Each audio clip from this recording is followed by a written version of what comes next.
जय हिंद दोस्तों। उत्तरांचल ज्ञानशाला में आपका स्वागत है। आशा करता हूँ आप सबकी तैयारी बहुत अच्छी चल रही होगी। और आप जैसा कि जानते हैं आगामी परीक्षाएं होने वाली हैं, उत्तराखंड में भी परीक्षाएं हैं और राष्ट्रीय स्तर पर भी हैं। और आप सब लोग बखूबी जानते हैं कि जो हम पढ़ते हैं, जैसे हम खाना खाते हैं उसके बाद वो बहुत ज़रूरी है कि खाना हमारे शरीर में पच के उसका अवशोषण हो रहा है कि नहीं, ताकि वो हमारे शरीर में पौष्टिक उसके तत्व जो हैं लगें। वैसे ही जो आपने पढ़ा है वो हमारे दिमाग ने हजम किया कि नहीं, हमें याद है कि नहीं, उसको जांचते रहना बहुत ज़रूरी होता है और उसके लिए नियमित रूप से टेस्ट लगाना बहुत ज़रूरी है। इसी के चलते हम डेली प्रैक्टिस टेस्ट कराते हैं, इससे कि आप पूरा का पूरा ये उसी तर्ज पे है। ये बड़े पेपर का एक छोटा रूप है, ताकि आपका दिमाग कंडीशन होता रहे, Hindi, GS, current affair, reasoning, computer आपको सब मिले और आपका दिमाग जो है उस परिस्थिति के लिए तैयार रहे। तो ये मॉडल पेपर है और फुल मॉक टेस्ट भी हैं 3, जिसको आप ज़रूर लगाइएगा और ख़ास तौर पर पटवारी के लिए विशेष है। तो ये डेली प्रैक्टिस टेस्ट 42 है, इसको फटाफट शुरू करते हैं। आप इसको लोग प्रश्न को देखिए, अपना आंसर लगाइए, फिर उत्तर सुनिए साथ में।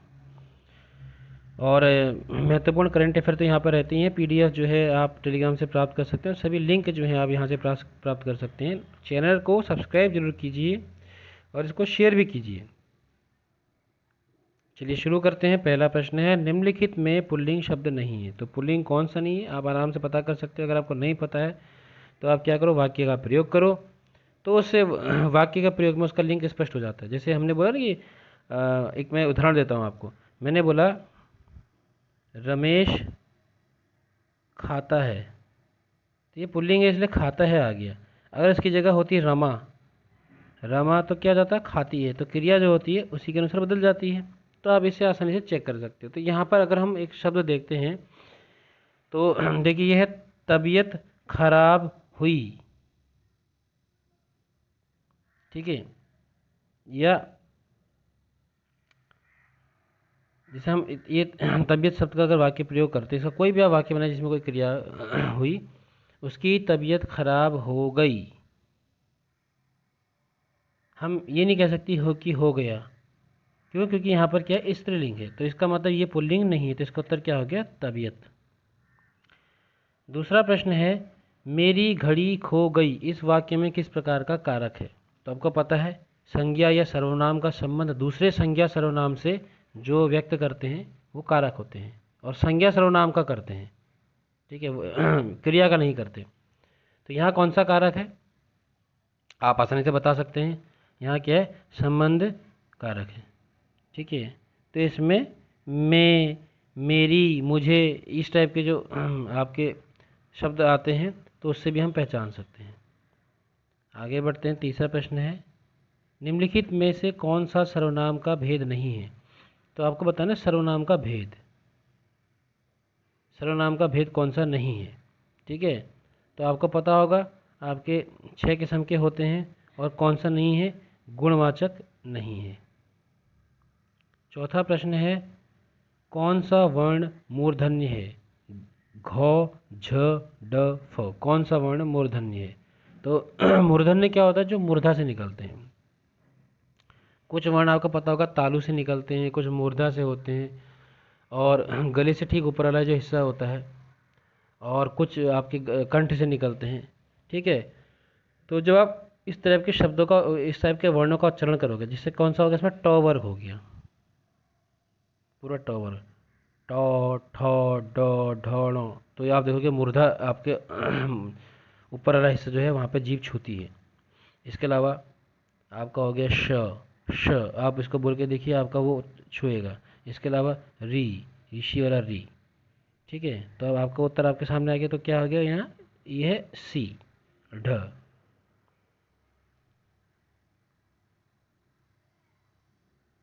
अगला प्रश्न है, पांचवा प्रश्न है, निम्नलिखित में से किस विदेशी यात्री ने भारत के हीरों और हीरो की खानों के बारे में विस्तार से चर्चा की है।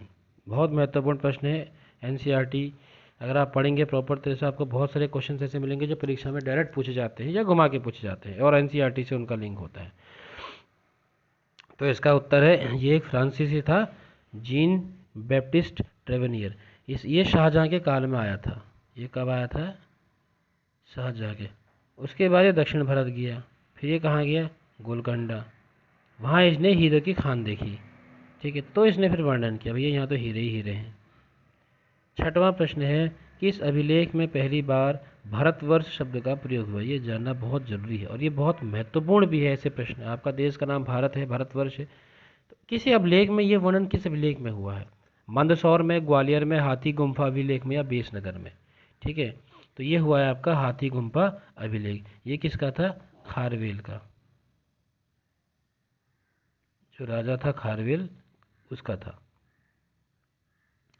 सातवां प्रश्न है, मोहनजोदड़ो किस जिले में स्थित है? बहुत बेसिक प्रश्न है, कभी कभी हम पूरा हड़प्पा पढ़ लेते हैं, अच्छे से पढ़ लिया, लेकिन सरल सा प्रश्न आता है हम नहीं बता पाते, भूल जाते हैं, मतलब या कन्फ्यूजन हो जाता है, क्योंकि आपके हड़प्पा अलग ज़िले में है, अलग प्रांत में है, आपका ये मोहनजोदड़ो हड़प्पा अलग में है, मोहनजोदड़ो अलग में है, ठीक है, लोथल अलग में है, रोपड़ अलग में है, तो ये सब चीज़ें बहुत महत्वपूर्ण होती हैं। तो जो भारत में है उनके ज़िले जो पाकिस्तान के महत्वपूर्ण हैं, उनके ज़िले जानना, प्रांत जानना बहुत ज़रूरी है, ठीक है, और यहाँ पर बड़ा झंझटबाजी भी है। तो ये कहाँ है? मोहनजोदड़ो जो है आपके लरकाना में है, तो ज़िले की बात कर रहा है। आगे बढ़ते हैं, आठवां प्रश्न है, किसने लिच्छवी गणराज्य को समाप्त किया? तो आपको पता ही होगा, बिंदुसार, बिंबिसार, अजातशत्रु या कालाशोक? तो ये किया था आपका अजातशत्रु ने। तो जो ये वज्जी वहाँ पर महाजनपद था, उसके अंदर ये लिच्छवी गणराज्य था, तो उन्होंने वज्जी को पूरा का पूरा अटैक कर लिया, मिला लिया अपने में। नवा प्रश्न है, कौन सा पहला किला था जिसे शिवाजी ने जीता था? जावली का किला, या पुरंदर का किला, या तोरण का किला, या रायगढ़ का किला? बहुत महत्वपूर्ण है। तो नवा प्रश्न जो हो जाएगा, इसका उत्तर जाता है तोरण का किला। 10वां प्रश्न है, किस वर्ष मुस्लिम लीग द्वारा अलग पाकिस्तान की मांग उठाई गई? 1922 में, 1935 में, 1940 में, 1945 में? तो ये है आपका 1940 में। 11वां प्रश्न है, प्रशांत महासागर की खोज किसने की थी? बालबोआ ने, कबराल ने, कोर्टेज ने, या मैगलन ने? तो सही उत्तर है आपका फर्डिनेंड मैगलन। पूरा नाम ऐसे है, फर्डिनेंड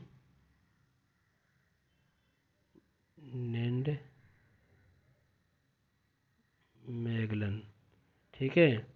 तो ये कहाँ के हैं? ये फ्रांस के हैं, ये फ्रांस के हैं, फ्रांस के नाविक हैं ठीक है।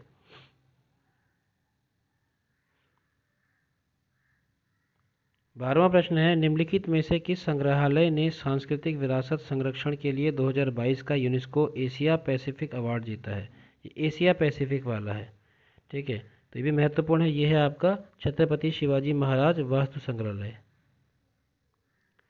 13वां प्रश्न है आपके सामने, पुरुषों के विश्व कप खेल में पहली महिला रेफरी बनने वाली है कौन सी है इनमें से? जो पहली महिला रेफरी बनी है, योशमिनी यामाशिता, स्टेफनी फ्रापार्ट, सलीमा मुकानसांगा, या कतेरीना मंजुल? तो बड़े गजब से नाम होते हैं, तो आपको पता ही है। तो ये है आपका स्टेफनी फ्रापार्ट, ये आपको याद रखना है, 13वें का बी उत्तर है, ठीक है।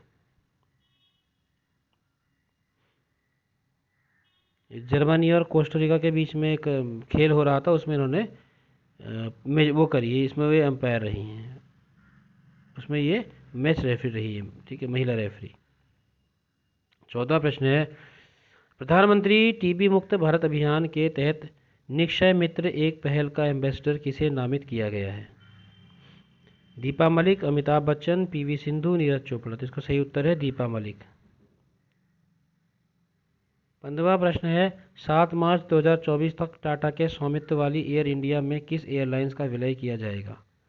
तो ये तो प्रश्न विकल्प हैं आपके, इंडिगो, स्पाइस जेट, पहले जाओ, विस्तारा। देखिए, अगर आपने कभी वायुयान से सफ़र किया ना, तो आपको पता होगा टाटा की जो है वो विस्तारा होती है, तो इसका उत्तर भी विस्तारा है, टाटा वालों की जो है वो विस्तारा है। और चूंकि इनकी विस्तारा है, तो जाहिर सी बात है इनके पास जो है उसी का विलय है, जो इनके पास अगली है उसमें करेंगे एयर इंडिया, तो आप ऐसा जुड़ा अंदाजा भी लगा सकते हैं। 16वां प्रश्न है, सर्वोच्च न्यायालय के न्यायाधीशों का वेतन कब कम किया जा सकता है? अनुच्छेद 360 के अंतर्गत राष्ट्रपति द्वारा वित्तीय आपात की घोषणा पर, या अनुच्छेद 352 के अंतर्गत राष्ट्रपति द्वारा वित्तीय, अच्छा दोबारा हो गया ये, इसको वित्तीय को काट लीजिएगा, 52, 56, 60 इसमें राष्ट्रीय आपात होता है, और 60, 52, 56, 60 हो गया। तीसरा ऑप्शन हो गया अनुच्छेद 56 के अंतर्गत राष्ट्रपति शासन लागू होने पर या किसी भी दशा में नहीं। तो यह वित्तीय आपात में होता है कि राष्ट्रीय आपात में होता है कि राष्ट्रपति शासन लगने पर होता है। तो इसमें से किस समय जजों की, जो हमारे न्यायाधीश होते हैं, उनका वेतन कब कम किया जा सकता है? तो देखिए ये होता है 16वें का ए, अनुच्छेद 360।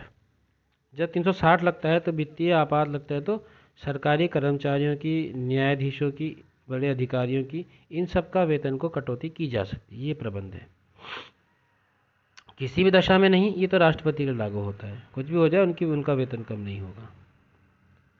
17वां प्रश्न है, राज्यसभा में महाभियोग इम्पीचमेंट झेलने वाले पहले न्यायाधीश कौन हैं? तो ये थोड़ा सा प्रश्न गड़बड़ हो गया। तीन न्यायाधीश ऐसे थे जिनके खिलाफ इम्पीचमेंट लाया गया था, और मतलब पारित नहीं हुआ था, ठीक है। तो ये हमको चेक करना है, ठीक है। हमारे पास ऑप्शन है पतंजलि, शास्त्री, सौमित्र सेन, चाँद महाजन, H.J. कालिया। तो ये प्रश्न मैं आपको होमवर्क में देता हूँ, इसका ये आपको कमेंट बॉक्स में बताना है। ये आपको बताना है। अभी इम्पीचमेंट हुआ नहीं था, इम्पीचमेंट झेला था, मतलब उनके विरुद्ध महाभियोग लाया गया था, हालांकि वो पारित नहीं हुआ, वो आगे बढ़ा नहीं, तो महाभियोग का प्रस्ताव लाया गया उनके खिलाफ, या ऐसी योजना बनी, तो ये हमें बताना है। फिर हम आते हैं 18वें प्रश्न पे, निम्नलिखित में से अक्षरों का कौन सा, मतलब ये आपको जो सीक्वेंस दिए, मैं पूरा प्रश्न नहीं पढ़ता हूँ, ये आपको सीक्वेंस दिए ABCCDD, ये ऐसे करके जो दिया हुआ है, तो आपको इसको भरना है। इसका एक सही क्रम बनेगा, तो इसमें ऑप्शंस भरने हैं, BBDAC, AACBB, कौन सा होगा करके। देखो इसको करने के 2-3 तरीके होते हैं। जितने ये श्रृंखला होती है, इसको बराबर हिस्सों में बांट लो। बांटने के बाद इसमें आप विकल्प रख के देखो कि क्या पैटर्न बन सकता है। अगर आप देखेंगे एक पैटर्न जो दिखाई दे रहा है,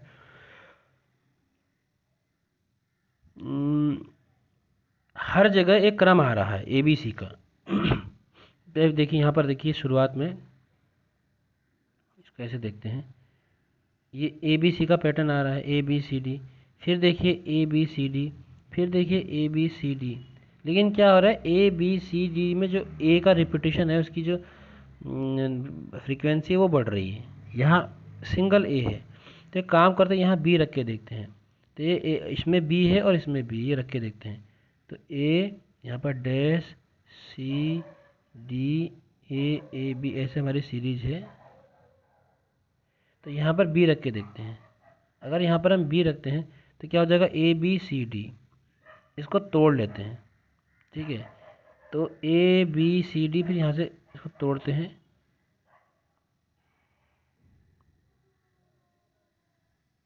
फिर क्या बचा, फिर आपका AAB। अगर हम देखें, हमने 2 विकल्प अपने पकड़े हैं, तो हमने क्या किया, इसका B और इसका भी भर के देखा, तो ये हो गया ABCD यहाँ पर पहली वाली। उसके बाद यहाँ से इसको ब्रेक करते हैं, फिर क्या है AAB। अब इधर B, दोनों के पास B है, तो B भरते हैं AABBCC, यानी कि अब डबल हो गया, ये भी सही है। उसके बाद तीसरा ऑप्शन देखते हैं। अब यहाँ D भर के देखते हैं, इसको काटते नहीं है, D भर के देखते हैं, तो डबल B, यहाँ पर B हो गया, फिर डबल C, तो इसके ऑप्शन में तीसरा ऑप्शन D है, इसमें तीसरा ऑप्शन A है। अगर हम D भरते हैं तो लिंक सही बैठता है, DD। अभी क्या हो गया, AABBCCDD। फिर इसको यहाँ से तोड़ते हैं, फिर हमारे पास फिर क्या है, AA, इसके बाद इसमें ऑप्शन क्या है, A, फिर A, 3 बार A, ठीक है। फिर क्या है, 3 बार भी, ये भी सही बैठ रहा है।